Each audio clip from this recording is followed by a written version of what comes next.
Hello guys, hi welcome back our channel Banbandhu. তোমরা সবাই কেমন আছো? আশা করছি খুব ভালো আছো। আমিও কিন্তু খুব ভালো আছি। তো তোমরা ভাবছো এরকম ঘরের ভেতরে সেদিকে গুজে কী করছি, কোথাও ঘুরতে টুরতে যাবো কি না? না, কোথাও ঘুরতে যাবো না। যেহেতু কিছুদিন আগেই ছিল আমার বার্থডে, তো বার্থডের জন্য সেজে গুজে থাকতে হয়। সো আমি সকাল থেকে ব্লগটা কন্টিনিউ একদমই করতে পারিনি, যেহেতু সকাল থেকে একটু ব্যস্ত ছিলাম। কারণ কি চান টান করে তোমার মন্দিরে যাওয়ার ব্যাপার ছিল, মন্দিরকে পুজো টুজো দেওয়ার ছিল। তারপর তোমার ব্রেকফাস্ট করেছি, ব্রেকফাস্ট করার পর আমি ব্লগটা শুরু করছি। কারণ ব্লগটা আমি স্টার্ট করতে একেবারেই ভুলে গেছিলাম। এখনও সেরকম কিছু আমার সেলিব্রেট হয়নি বার্থডে। তো তোমরা চলো দেখতে থাকো। এখনও সারাদিন বাকি আছে, দুপুর থেকে আমি শুরু করছি। আর আমি কি ব্রেকফাস্ট করলাম আজকে সেটা তোমাকে এখানে আমার পিকচার তোলা আছে, আমি এখানে অ্যাড করে দেবো। তোমরা চলো দেখতে থাকো, আশা করছি তোমাদের ব্লগটা খুব ভালো লাগবে। তো চলো শুরু করা যাক। অ্যান্ড আমি তোমাদেরকে প্রথমে বলে দিই, সরি ব্লগটা পোস্ট করতে আমার একটু দেরি হয়ে গেল, একটু না অনেকটা প্রায় দেরি হয়ে গেছে। সো তোমরা প্লিজ মানিয়ে নাও, ঠিক আছে? তো চলো ব্লগটা দেখো। আমি তোমাদেরকে বললামই আমার বার্থডেতে আমি সেরকমভাবে সকালবেলাতে উঠে আমি মন্দির যাওয়ার কোনো রকমের ব্লগ ফুটেজ কিছু নিতে পারিনি। বাট ব্রেকফাস্ট করার সময় এই যে আমার মা এখানে নুডলস বানিয়েছিল আর মিষ্টি দিয়েছিল, সেটার ফুটেজটা আমি নিয়েছিলাম, মানে ফটোটা তুলেছিলাম।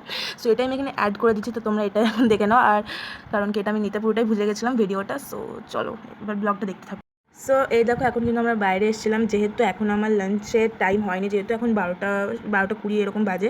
সো এই জন্য এটা হচ্ছে আমার উদিত দাদা, ও এসেছিলো আমার বার্থডের জন্য। সো আমার বার্থডের জন্য আমরা এখানে বাইরে এসেছিলাম কটা ছবি তোলার জন্য, যেহেতু নতুন জামা পরেছিলাম। নতুন জামা পরে কটা তো ছবি তুলতেই হয়, তাই না? ছবি তো তুলতেই হবে, যাই হয়ে যাক। আর ওকে ক্যামেরার সামনে এবার দেখাচ্ছি বলে ও কিন্তু লজ্জা পাচ্ছিলো। তো চলো দেখা যাক, শুরু করা যাক। এরকম তারপর আমি ঘরের ভেতরে আসি, কারণ কি মা বলছিল ঘরে আয়, যেহেতু টাইম হয়ে গেছে এবং 1টা বেজে যাচ্ছে, বেলা হয়ে যাচ্ছে বেশি। তো ওই জন্য মা বারবার বলছে ঘরে ঘরে, তো এবার খেতে দেবে। তো এই দেখো আমি এখন খেতে মানে খাবার জায়গায় চলেছি, এবং আমার রিয়াকশনটা দেখো, এত খাবার ছিল মানে আমি বুঝতেই পারছিলাম না কোনটা হবে কোনটা। আমার তো মাথা ঘুরে গেছিলো, মানে এত খাবার মা করে নিয়েছে, মানে সিরিয়াসলি। তো এই দেখো তোমাদেরকে একবার খাবারগুলো দেখিয়ে দিই ঠিক কী কী খাবার ছিল। এখানে পোলাও করা হয়েছিল, 5 রকম ভাজা করা হয়েছিল। তারপর আমি যেহেতু মাছ মাংস কিছুই খাই না, সো ওই জন্য আমার এখানে পনির করা হয়েছিল, পনির ছিল, এবং ওটা চাটনি ছিল আমের, অ্যান্ড দই মিষ্টি অ্যান্ড আম, এগুলো সব ছিল। এবং আমি সব কিন্তু খেতে পারিনি, অল্প অল্প করে সবই খেয়েছি, বেশি কিন্তু খেতে পারি। তো এই দেখো তারপর চলে আসি আমি খাবার টেবিলে, এবং খাবার টেবিলে বসে যাই খেতে।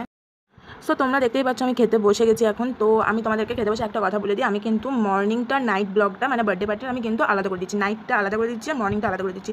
কারণ নাহলে কিন্তু ব্লগটা অনেকটা বড় হয়ে যাবে আর তোমাদেরও বোরিং ফিল লাগবে দেখতে দেখতে, ঠিক আছে? সো আমি নাইটের ব্লগটা পরে পোস্ট করবো, বার্থডে নাইট ব্লগটা এটা আমার জন্মদিনের সকালের ব্লগটা মানে মর্নিং ব্লগটা। তো তোমরা দেখো, আশা করছি ভালো লাগবে। অ্যান্ড কিছু পিকচার্স অ্যাড করে দেবো এখানে মাঝে মাঝে। সো তোমরা দেখো, আশা করছি তোমাদের খুব ভালো লাগবে।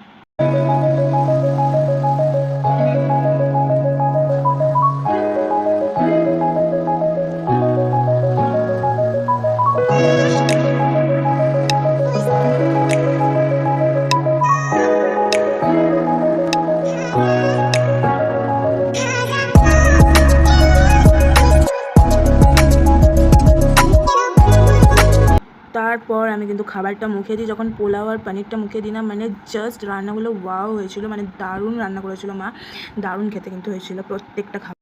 তো চলো গাইজ, আমি এখন চলে এসেছি ঘরের রুমে, কারণ কি একটু ফ্রেশ ট্রেশ হয়ে শুতে হবে। খুব মানে টায়ার্ড হয়ে গেছি, যেহেতু সারাদিন এতটা গেছে। এবার দুপুরে না ঘুমালে বিকেলে একদমই এনার্জি পাওয়া যাবে না। তো চলো গাইজ, এই মর্নিং পার্ট 1 আমার বার্থডে ব্লগটা এখানেই এন্ড করা। তো চলো গাইজ, ব্লগটা এবার এখানে এন্ড করা যাক। সকালবেলায় বার্থডেটা তো ঠিক আমার এরকম কাটলো, এবার দেখা যাক সন্ধেবেলা মানে বিকেলবেলায় বার্থডেটা ঠিক আমার কেমন কাটে। তো চলো তোমরা ওয়েটে থাকো এখন আমার সন্ধেবেলায় ব্লগ পার্ট 2 বার্থডের জন্য। তো চলো গাইজ, টাটা যাক আপাতত। তো তোমাদের যদি এই ব্লগটা ভালো লেগে থাকে তাহলে প্লিজ চ্যানেলটা আমার সাবস্ক্রাইব করে দিও, ভিডিওটা লাইক করে দিও, অ্যান্ড বেশি বেশি করে শেয়ার করো, আর কিন্তু কমেন্ট করতে একদমই ভুলো না। তো চলো গাইজ, টাটা বাই। ওয়েট করো তোমরা next part blog my birthday night. তো চলো গাইজ, টাটা।